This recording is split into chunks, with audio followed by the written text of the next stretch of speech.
Imagine que você e seu companheiro acabaram de ter um menino. Você e seu companheiro compartilham da mesma perspectiva, que ele crescerá e terá prazer, felicidade, um coração partido ali, algumas desventuras aqui, ele irá sofrer, sentirá desgosto. E no fim, o milagre se torna em tragédia. Num instante, a dura realidade que seu filho irá enfrentar lhe atinge.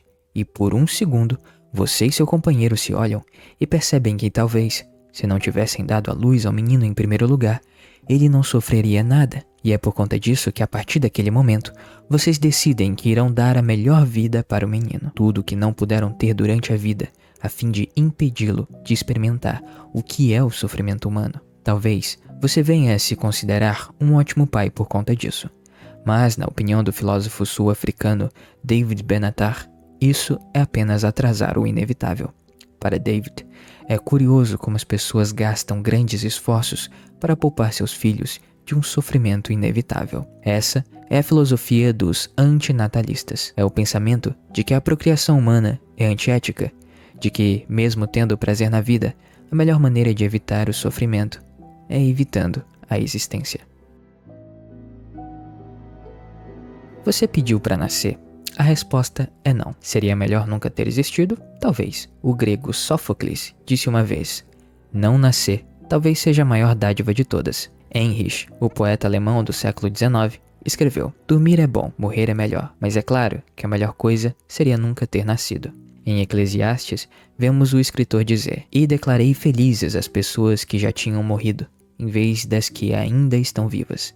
E melhor do que todas elas é aquele que ainda não nasceu, que não viu as coisas ruins praticadas debaixo do sol. O antinatalismo é o ponto de vista filosófico de que a procriação é moralmente errada e, portanto, devemos evitá-lo. Alguns antinatalistas acham que apenas os humanos deveriam parar de ter filhos.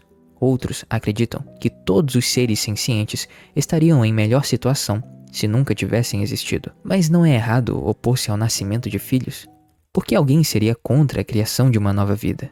Um dos filósofos antinatalistas mais conhecidos da atualidade é David Benatar. Ele escreveu vários livros, incluindo Melhor que Não Tivesse Sido, em tradução livre, nos quais explica detalhadamente suas ideias antinatalistas. David Benatar argumenta que vir a existir é sempre um dano sério e, portanto, é sempre errado trazer à existência uma nova vida. Nesse sentido, impedir a procriação é a melhor coisa que podemos fazer pelos nossos filhos em potencial, pois aqueles que ainda não existem estão livres do sofrimento da vida. Logo, devemos encarar o antinatalismo como uma filosofia de compaixão que procura prevenir o sofrimento inevitável que resulta do nascimento, e não como uma ideologia de ódio aos seres sencientes. O antinatalismo é um tema controverso, que entra em conflito com as visões de muitos.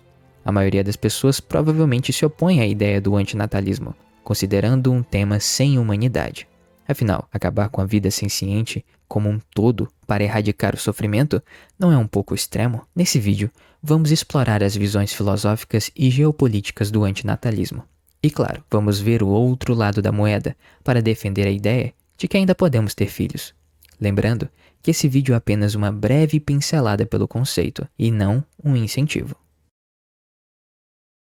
Existência é dor, já diria Mi-6 da animação Rick and Morty. Claro, essa frase não é original. Filósofos como Arthur Schopenhauer já dizia: pode-se deduzir que a vida é dor, porque vontade é desejo daquilo que não se tem, é ausência, privação e sofrimento, principalmente se considerarmos que nunca teremos satisfação duradoura. Claro que existem muitas outras filosofias hoje em dia que contrapõem a questão da vida ser apenas sofrimento. Afinal, além de sofrimento, nós também sentimos prazer na vida. E algumas outras filosofias pregam que, se soubermos lidar com o sofrimento da forma correta, nossa vida se tornará ainda mais tranquila. Mas veja, David Benatar, em seu livro, quebra esse argumento por meio da lógica. Nascer traz duas consequências: sentir prazer, o que é bom, e sentir dor, o que é ruim. Entretanto, caso não existisse, você não sentiria dor, o que é bom, mas também não sentiria prazer, o que, na visão do filósofo, não é ruim.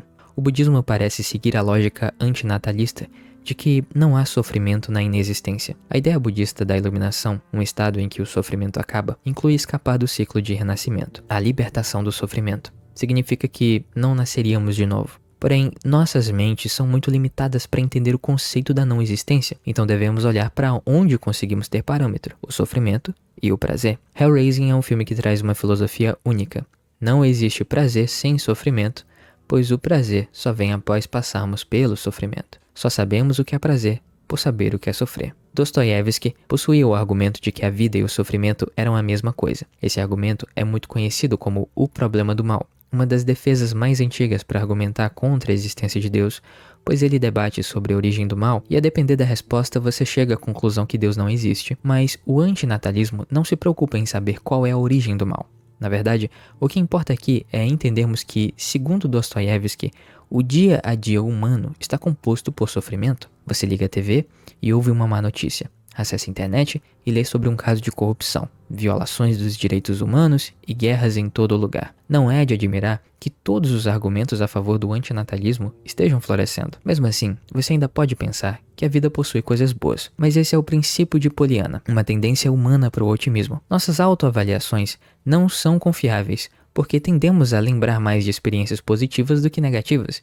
e exageramos as coisas boas. Além disso, comparamos nossas situações com as de outras pessoas, ao invés de tentar enxergar um ponto de vista macrocósmico e objetivo, ou seja, tendemos a olhar mais para o indivíduo do que para o coletivo. Queremos fazer, ter e ser coisas ao longo da vida, pois é dessa forma que nos sentimos felizes. Ou será se isso é apenas mais uma forma de encher nossa cabeça a fim de esquecer do sofrimento que é a vida? Um dos últimos argumentos dos antinatalistas é que o mundo já está cheio demais. Logo estaremos lotando o planeta Terra e isso irá destruir o meio ambiente como conhecemos. E mesmo que estejamos caminhando para a colonização espacial, parece que as pessoas não percebem que nosso planeta está em um estado irreversível e catastrófico.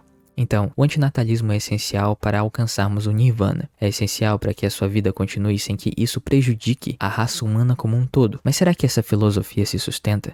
E será mesmo que não podemos fazer nada a respeito do meio ambiente? Para responder a essas perguntas, temos que olhar para o outro lado da moeda.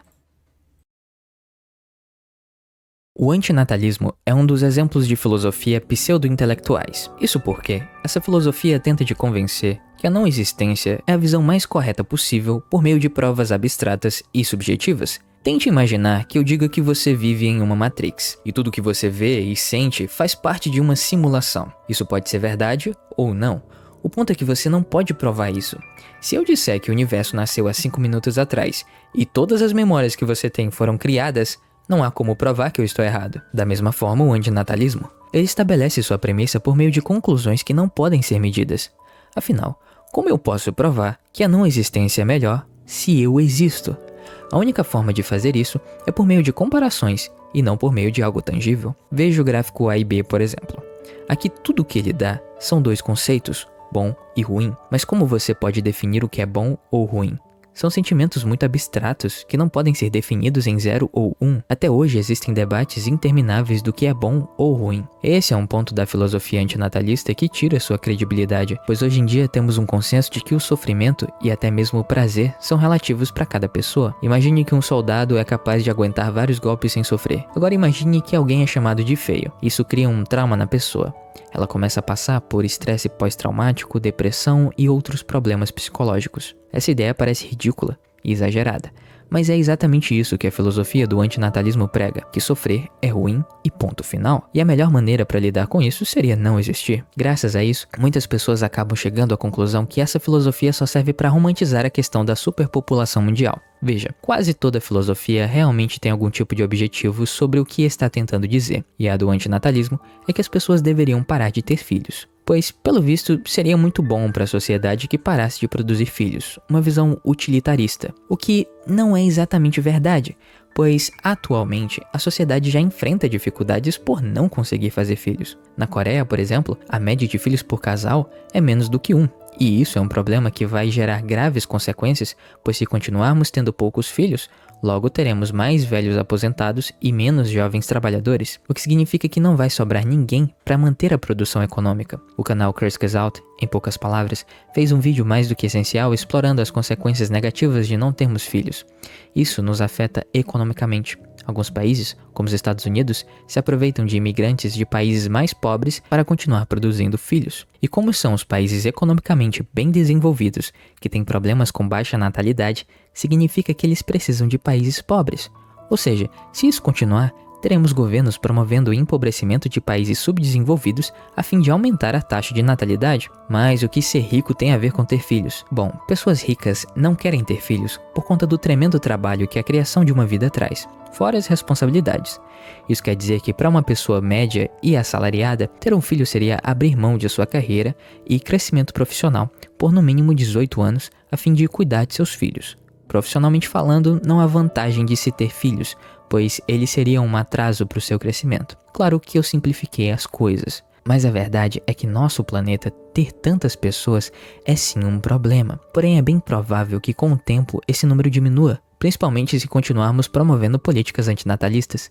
No fim, no futuro até podemos ultrapassar a marca de 8 bilhões de pessoas na Terra. Porém, a maioria dessas pessoas teria mais de 60 anos. Já imaginou um sistema econômico liderado por idosos? Você até pode falar sobre algumas propostas de tecnologia, algum outro cenário onde ter menos filhos aumentaria a expectativa de vida da raça humana.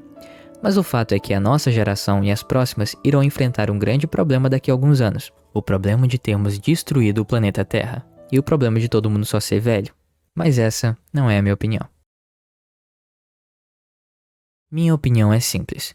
Eu não gosto dos antinatalistas. A primeira vez que eu ouvi falar dessa filosofia foi pesquisando pro documentário dos personagens Literalmente Eu, o primeiro aqui do canal. E eu pensei que fosse uma filosofia de extrema direita, já que o filósofo David Benatar supostamente havia escrito um livro chamado Segundo Sexismo, que é um livro red pill sobre como os homens enfrentam o sexismo das mulheres. Um tema bastante interessante. Mas eu fui pego desprevenido quando uma pessoa de extrema esquerda disse apoiar o antinatalismo. Então eu logo pensei na teoria da ferradura, que basicamente diz que as pessoas com visões políticas diferentes pensam a mesma coisa, porém com motivos diferentes. Estou simplificando. Enfim, quero deixar claro que o problema da superpopulação é algo bastante complexo e o controle de natalidade é uma das muitas soluções propostas. Também devo dizer que a filosofia em si é bastante interessante e muito boa para se estudar. Mesmo assim, e isso sou eu falando de mim, não compartilho da opinião de que não devemos ter filhos. Muito pelo contrário. Eu mesmo quero ter os meus 3 ninos. Mas e você? Comenta aí o que acha sobre tudo isso. Agora que eu fiz meu convite, vamos à parte mais importante do vídeo. A moral da história.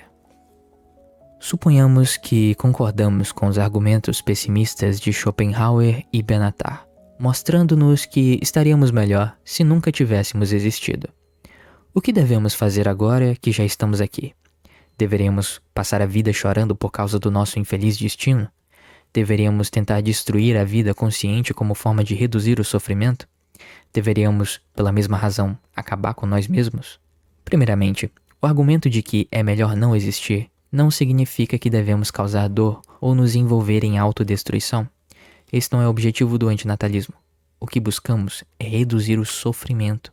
Não ter nascido pode ser a melhor opção, mas a segunda melhor opção com certeza é ter uma vida que vale a pena ser vivida. Poderíamos até encontrar algum significado, por exemplo, ajudando os outros a tornar a vida mais suportável, o que significa que devemos demonstrar compaixão com todas as pessoas.